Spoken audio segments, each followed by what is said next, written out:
Welcome back to the Deep Dive. Today, we are taking a really fascinating look at one of the shortest, but I think most powerful psalms in the entire Bible. Psalm 100, just 5 verses. And it's a text that's so brief, we recite it so often, that I think we miss the tectonic shift it demands in our spiritual lives. Oh, absolutely. It's a complete blueprint for worship that redefines what approaching God should sound and feel like. It's not this quiet thing. It's a celebration. It is a phenomenal foundation. And for this teaching-focused discussion, we're basing it entirely on this exhaustive material from the study, The Universal Call to Joyful Worship. Okay. Our mission is, well, it's pretty straightforward. We're going to meticulously pull out the core theological insights, the linguistic nuances, and the very practical, actionable steps from this text. We're using the King James Version as our guide for this. Yes, the KJV. And what the study material from the UNFIJ Faith in Jesus team emphasizes right from the start is that we have to shatter this idea of worship as a heavy, like a grudging duty. Right. Instead, it needs to be embraced as this act of triumphant, unreserved, joyful victory. I love that emphasis on triumph because, like you said, if you just skim Psalm 100, it can read like a pleasant little poem. You can, yeah. But when you apply the kind of rigor from the source materials, which really highlight this as an exuberant command, it changes your whole spiritual posture. It's liberating, not limiting. Absolutely. So the expectation for this discussion is that it's going to be detailed. We're going verse by verse, dissecting the context, the intensity of the Hebrew, and then examining how this ancient blueprint applies directly to your life today. And it seems like it's all grounded in understanding God's character. That's the key. It grounds the necessary emotional response, the joy in an unshakable objective truth about who God actually is. That distinction is so important. An emotional response rooted in objective truth. So let's jump right into that emotional response, because verse 1, well, it kicks off with a mandate that is anything but subtle. Okay, so let's unpack this opening. It immediately sets the volume for the entire rest of the psalm. The source material describes it as a command delivered through a megaphone.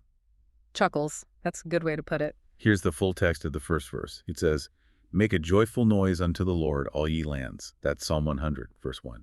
That is a staggering statement. And the analysis of the scope here is, it's just crucial for anyone listening today. The sources point out right away that this is a truly universal command. Universal in what sense? Well, historically, a lot of Psalms were addressed specifically to Israel. The covenant people, right? Exactly. Yeah. But this one, it doesn't restrict itself. It explicitly commands all ye lands, which means every single nation, every ethnic group, every person on earth is included. So the relevance isn't cultural. It's global and it's personal. It's addressed to you, no matter where you are or what your background is. Precisely. It breaks down all the barriers to access. But then you hit that core instruction, make a joyful noise. And that word noise is so startling to us now. Yeah, because we think of worship as quiet, contemplative, or maybe, polite, organized singing. When I hear noise, I think of something loud, maybe even chaotic. Definitely not restrained. And you are picking up on exactly what the original language implies. This is where the depth of this study really shines. The material emphasizes that the Hebrew word here is ruah. Okay, ruah. What does that mean? It suggests something far more intense than just singing. It literally means to shout, to blast, to shatter, or to triumph. Historically, it was the sound of a war trumpet. The war trumpet. So like a signal for battle. A signal for battle, or the overwhelming cheer of a victorious army. It's this exuberant, utterly unrestrained expression of praise. So the spiritual volume isn't just turned up, it's being shouted from the rooftops. Yeah. If it's meant to shatter, that implies it's supposed to overcome other sounds like doubt or fear. That's it exactly. This is the absolute opposite of reserved, obligatory worship. It's designed to be loud, spontaneous, and overwhelming. If you're doing this quietly, you're missing the point of the verse. Okay, but help the listener understand why. Why is noise required? What kind of feeling does that connect to? The study material gives a really powerful illustration. It says to compare this noise to the sound of a great victory celebration. Okay, like winning the World Series or something. Exactly. Imagine a massive, impossible victory has just been won. That sound isn't planned, it's spontaneous, it's loud, emotional, and overwhelming. And that's the key here. So worship is supposed to be an act of triumphant joy, not a quiet, mournful duty. We are celebrating a victory that, in the theological sense of salvation, has already been won for us. That is such an essential reframing. A victory shout isn't concerned with, the technical quality of the sound. It's about genuine feeling. It's about relief. And this isn't an isolated idea. The material provides a great cross-reference that links this command directly to our security in God. We see it in Psalm 95, verse 1. Okay, what does that say? It says, "O come, let us sing unto the Lord. Let us make a joyful noise to the rock of our salvation." That's Psalm 95, verse 1 in the KJV. Wow. So that brings the why right into focus. We make this joyful noise because we recognize God as the rock of our salvation. The exuberance is directly tied to knowing He's our solid foundation. Precisely. The intensity of the ruah is tied to the stability of the rock. If our foundation is secure, our expression of gratitude should be just as solid, just as overflowing. But let me just play devil's advocate for a second. What if I'm just a quiet person? Or maybe my culture is more reserved. Doesn't this put a lot of pressure on people? That is a crucial question, and it's something the You Need Faith in Jesus team addresses head on. They emphasize a really liberating insight here. The instruction is not a requirement for professional musical talent. It means you don't need a perfect voice. You don't need to be a trained musician or feel self-conscious. So it takes the pressure off of performance. Completely. The standard is genuine, heartfelt enthusiasm, not artistic perfection. It's an invitation to be authentic, even if your authentic, joyful shout is, a little off-key. Exactly. The actionable step here from the study material is that the invitation is to come as you are, with your full energy and emotion, and just express that gratitude, authenticity over formality. So if I'm in my car and I feel that overwhelming sense of gratitude, the most biblically faithful response is just to let it out, to let the sound reflect the size of the victory. It shifts the focus entirely. Away from presentation and toward genuine participation. If you approach God with the attitude of a victory celebration, your whole perspective transforms. And that triumphant feeling, that joyful noise, it can't just be a one-time thing, can it? If the sound is universal, the application has to be total. That's right. And verse 2 immediately bridges that celebration into our daily reality. Let's read it. It says, "Serve the Lord with gladness. Come before His presence with singing." That's Psalm 100, verse 2. This verse is so critical because it expands worship from that momentary shout the ruah into a continuous way of life. We're moving from a specific action to a perpetual commitment. So when it says serve the Lord, what does that actually encompass? Well, the sources teach us that the Hebrew word here is abudah. And abudah is a fascinating word, isn't it? It sort of connects labor and service and worship all into one. It does. It means that service is, it's all that we do, not just the religious stuff. This is what the material is driving at. Our work, our family life, our daily routines, they are all opportunities for service to Him. Hang on, let me push back on that. Are you saying my Tuesday morning project meeting is service? Or cleaning out my garage? Bob chuckles. Yeah. I mean, I struggle to see how a necessary chore is joyful worship. And that struggle is exactly why the second half of that command is so important. The question isn't what you're doing, it's how you're doing it. Okay. The crucial element is the attitude. Service must be performed with gladness. This is about a profound internal cheerfulness that just permeates the outer action. So the gladness is like a spiritual filter. If I'm serving with a bad attitude, I'm just doing a task, but I'm not actually serving the Lord according to this text. Exactly. The service is redeemed by the attitude. The study materials describe it as the difference between a cheerful willingness born from grace and a grim obligation. That phrase, grim obligation, that's a constant attitude check for me. If my spiritual life feels heavy, I need to look at whether I've forgotten the gladness part. And that ties perfectly into the second instruction, come before His presence with singing. Which originally meant physically going to the temple or the tabernacle. Yes, and that access was limited. But the material emphasizes this vital point for us today. Through Jesus Christ, that has all changed. We can enter God's presence at any moment, anywhere. So it's 237 access. The location of worship is no longer a building, it's a state of the heart. And how should that access be marked? By singing. It's the natural, spontaneous expression of a glad heart. You don't have to wait for the Sunday service. Your heart carries the tune. And this principle is reinforced directly in the New Testament, right? It's not just an Old Testament temple thing. Absolutely. The study material is very careful to connect this to the New Covenant. We have to look at Colossians chapter 3, verse 16. What did that passage say? From the King James Version, it says, "Let the word of Christ dwell in you richly in all wisdom, teaching and admonishing one another in psalms and hymns and spiritual songs, singing with grace in your hearts to the Lord." Wow, singing with grace in your hearts. So it's integral. Singing is a method for both personal devotion and for teaching each other. It's corporate and it's individual. And that phrase, with grace in your hearts, is key. The gladness is internal, it's a product of grace, and its external manifestation is the song. So let's get practical. What's the daily attitude check that the You Need Faith in Jesus team suggests we do? The actionable step here is discipline, but simple. The listener is called to check their attitude moment by moment. Every day. Are you serving your family, your boss, your community out of duty and resentment? Or out of genuine gladness? We have to constantly scrutinize our motivation. It's a constant self-correction, forcing us back to the reality of grace. Yes. The goal, and the study team really emphasizes this, is to make your entire life an act of joyful worship. Whether you're at work, at home, or with other believers, you approach His presence with a song in your heart. That's the difference between a life of faith and just, religious observance. Okay, so we've covered the how with a joyful noise and the when all the time, while serving with gladness. Now we get to the theological core, the why. Verse 3 grounds all of that exuberance in absolute knowledge. It's the intellectual foundation for worship. Let's read this verse. It's so powerful. Know ye that the Lord, He is God. It is He that has made us, and not we ourselves. We are His people and the sheep of His pasture. That's Psalm 100, verse 3. This verse is the anchor. If the first two verses are the party, this is the reason for the party. The material makes it so clear that true worship rests on knowledge. Not just emotion. Not just emotion. It's about understanding who God is and, just as important, who we are in relation to Him.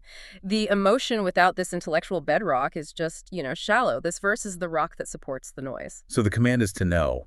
What are the two big truths that this knowledge reveals? The verse outlines two parallel truths. First, God's absolute authority. The Lord, He is God, period. He's the one true sovereign creator. No confusion about who is in charge. And the second truth immediately follows, and this might be the most critical statement for defining who we are. It is. It's our created status. It is He that hath made us, and not we ourselves. This is a profound statement of our complete dependence on Him. The source material points out that this phrase is a direct counter to human pride, to self-sufficiency, and that modern idea that we are the masters of our own destiny. That phrase, not we ourselves, that is so countercultural today, isn't it? When everything is about autonomy and self-determination. It flies in the face of it. It strips away all grounds for an ego-driven life. When you truly internalize that He made us and not we ourselves, it forces an immediate submission of the ego. And that humility is the prerequisite for joyful worship. It has to be. Because if we think we made ourselves, we'll end up worshiping ourselves. But by acknowledging His creative act, we see the beautiful, loving gap between the Creator and the created. And then the verse shifts to describe the relationship that exists despite that gap. Exactly. That's where the comfort and security come in. We move from creation to relationship. We are His people and the sheep of His pasture. So it's about ownership, but also care. Yes. It speaks of God's ownership, but it's coupled with this intensive, continuous guidance, protection, and provision. He's the good shepherd who actively cares for us. And that image of the shepherd just naturally points us forward to the New Testament. It has to. The material connects this ancient imagery directly to Jesus. We have to look at John chapter 10, verse 11. Okay, what does it say? In the KJV, Jesus says, I am the good shepherd. The good shepherd giveth his life for the sheep. So our security isn't just that we belong to a powerful owner. It's that our shepherd was willing to make the ultimate sacrifice for us. That's the final, unshakable piece of knowledge. We are not just sheep. We are redeemed sheep, purchased by the life of the shepherd. So this brings us to the practical application of humility and trust that the You Need Faith in Jesus team champions. When life feels chaotic, this verse should be our grounding text. It should be memorized. The actionable step here is when you're feeling anxious or lost, to actively remember two things. You are not in control and you did not create yourself. But our Creator is in control, and He is a good shepherd. Yes. It requires us to consciously give up the burden of ultimate control to Him, and that is such a relief. It's the source of true security. It is. The study material stresses that our security rests not in our own strength, which will fail, but in the fact that we belong to Him. This is what gives us the confidence for joyful service. So the equation is clear. The deeper you know these truths, the more authentic and glad your joyful service becomes. Everything hinges on this knowledge in verse 3. Okay, so we know who we are, His sheep, and who He is, our Creator. we know we should approach with this joyful noise. Now, verse 4 tells us what kind of offering we need to bring. It says, "Enter into his gates with thanksgiving, and into his courts with praise. Be thankful unto him, and bless his name." That's Psalm 100, verse 4. The psalmist returns to this powerful imagery of approaching the temple. You have the gates, the outer entrance, and then the courts, the areas for worship inside. And normally you'd bring a physical sacrifice. Right, an animal or grain. But the source material highlights that the offering here is completely different. It's entirely different. The required offering is an attitude of the heart that comes out in two ways: thanksgiving and praise. And the study material makes a clear distinction between those two. Yes, and it's an important one. Thanksgiving focuses on what God has done for us, his specific acts of grace and provision in our lives. Okay, so thanking him for his actions. Exactly. And then praise focuses on who God is in his essential character, his holiness, his justice, his power. It's about his eternal nature, independent of what he's done for us lately. The Hebrew word for thanksgiving here is interesting too, isn't it? Yada. It is. Yada carries this idea of throwing out or extending the hand. It suggests an active gesture. Like you're throwing up your thanks. A visible acknowledgement of gratitude. It is an active posture. And notice how the verse repeats it for emphasis. Be thankful unto him and bless his name. And to bless his name means to speak well of him. Right. To praise his character. It's an active, vocal, public affirmation of his worth, not just a quiet feeling inside. This suggests that gratitude is not just part of the process. It's the front door. If you bypass the gates of thanksgiving, you can't get into the courts of praise. You cannot. The key insight from the study is that gratitude is the key that unlocks the door to God's presence. A complaining or entitled spirit just cannot truly worship. You have to approach with a conscious recognition of his goodness. And this spiritual dynamic, where gratitude replaces a physical sacrifice, is carried forward right into the new covenant. Oh, absolutely. It shows how timeless this is. We see the parallel in Hebrews chapter 13, verse 15. And what does that say? From the KJV. By him, therefore, let us offer the sacrifice of praise to God continually, that is, the fruit of our lips, giving thanks to his name.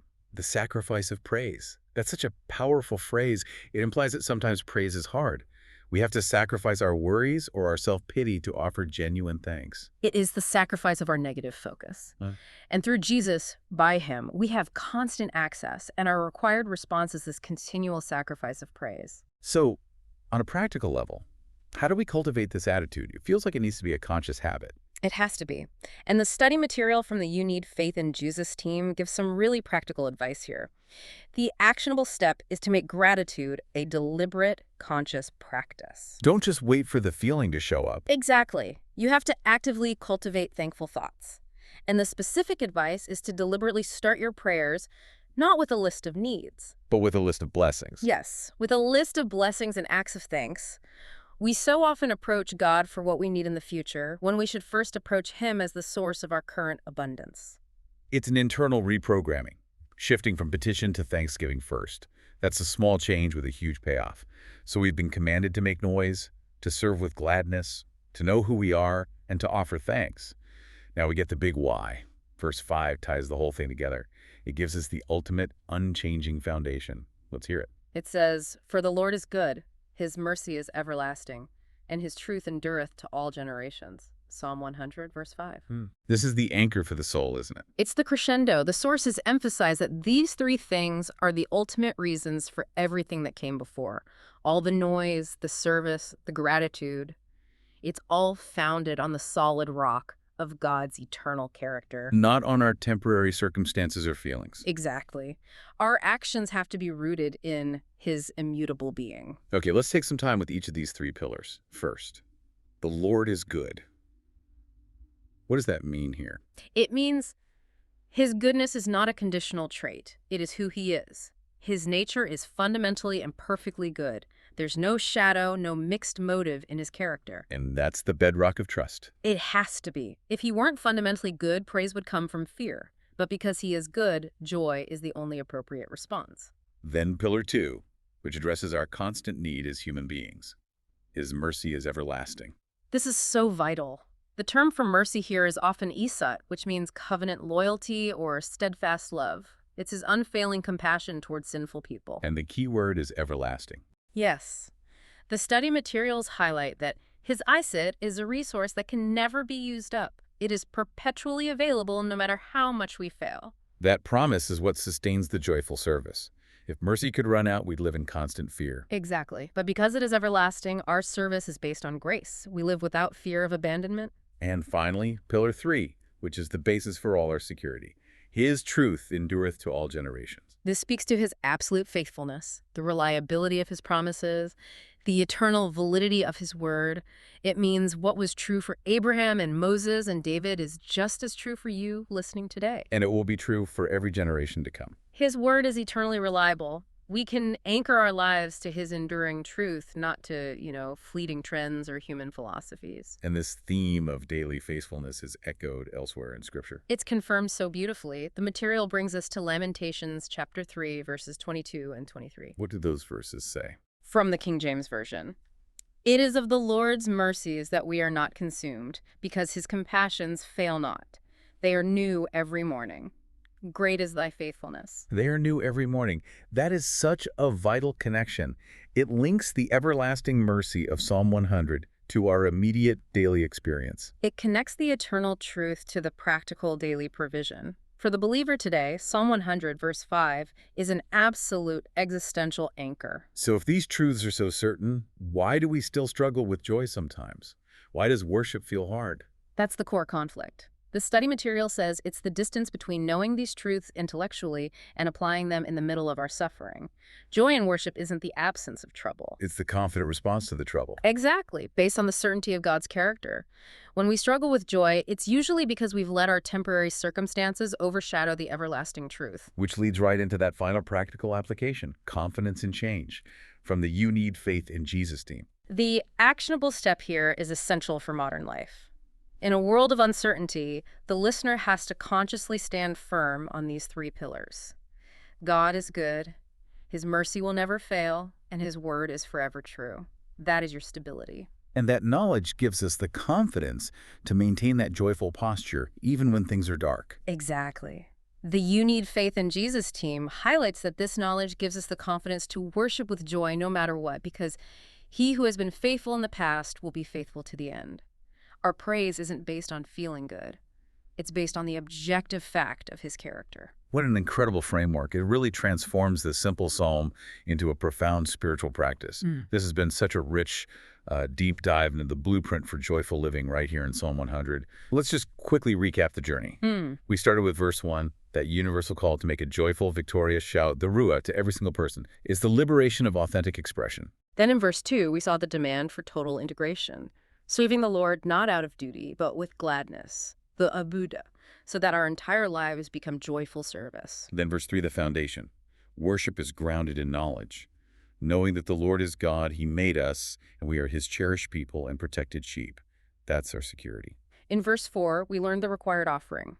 We come through the gates of thanksgiving for what he's done and into the courts with praise for who he is. Cultivating that gratitude, yada, is the key, a point strongly stressed by the You Need Faith in Jesus team. And finally, verse 5 gave us the eternal reasons. Because the Lord is good, his covenant mercy, Isai, is everlasting, and his truth endureth to all generations. That's our solid rock in an unstable world. The core message from the You Need Faith in Jesus team study is this transformation of service from a reluctant duty into a joyful act of worship. And that's achieved by consciously practicing gratitude and constantly remembering who God is. It's a masterful framework, ensuring our spiritual lives are based not on fleeting emotions, but on eternal, objective, and deeply reassuring truth. And that enduring truth leaves us with a final thought to mull over, specifically building on that idea that God's truth endureth to all generations, giving that his promises are eternal and unshakable. How does that assurance of his enduring faithfulness influence the way you approach long-term planning? Particularly, the next major life decision you have to make this week that requires faith. If you knew definitively that the foundation of truth will not shift, would that knowledge lead you to greater boldness, or maybe greater patience, or just greater confidence in the outcome? That's the lasting security this psalm offers, and that's what we want you to carry forward from this deep dive.